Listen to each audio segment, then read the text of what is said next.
It's Louisiana-Monroe at Troy Saturday night, 6 o'clock start. No TV for this one.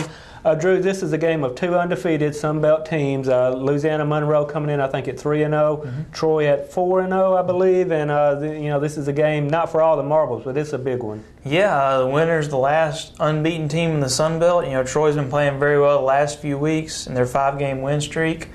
Monroe's a team that people thought would be, I think they were picked 7th in the league, if I'm not mistaken, but they returned 18 starters from last year. A lot of talent's been around.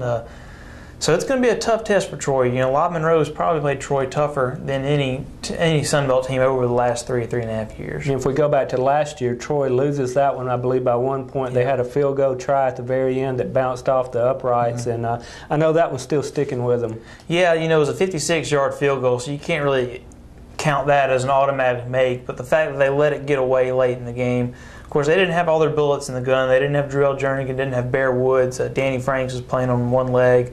They've got all three of those guys healthy this year.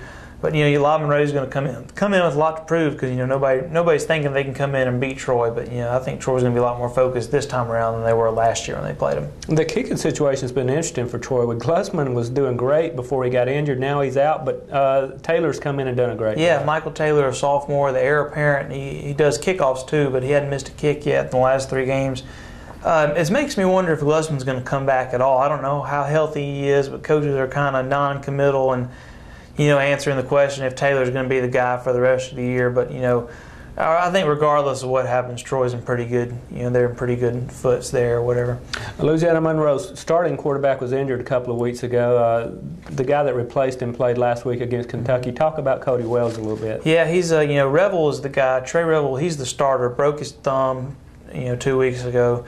Has not, as of Tuesday this week, has not been able to throw a ball. So he's their big guy. He's about 6'5". He's the one who came in as a reserve last year and led Monroe back on their comeback against Troy.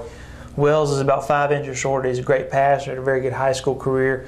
Put up some good numbers against Kentucky. Took some shots, showed some toughness. He's going to be a good quarterback in this league, but he's going to have he'll have a pretty tough test Saturday if it is in fact Wells who's going for the Warhawks. And I do think that'll be an advantage for Troy to go after a quarterback that has that much experience. He's going to be in hostile territory, and it should be a big crowd. Levi Brown had a great game last Saturday against North Texas. Yeah, 469 yards in just 3 quarters, a school record, and he's just been playing phenomenal.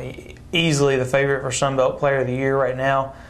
Still got a few more games left, but man, he's hitting just about everything he's throwing. The receivers are catching, so he's really having a phenomenal year after a slow start. All right, it's a big game Saturday night. Troy and Louisiana-Monroe, 6 o'clock start.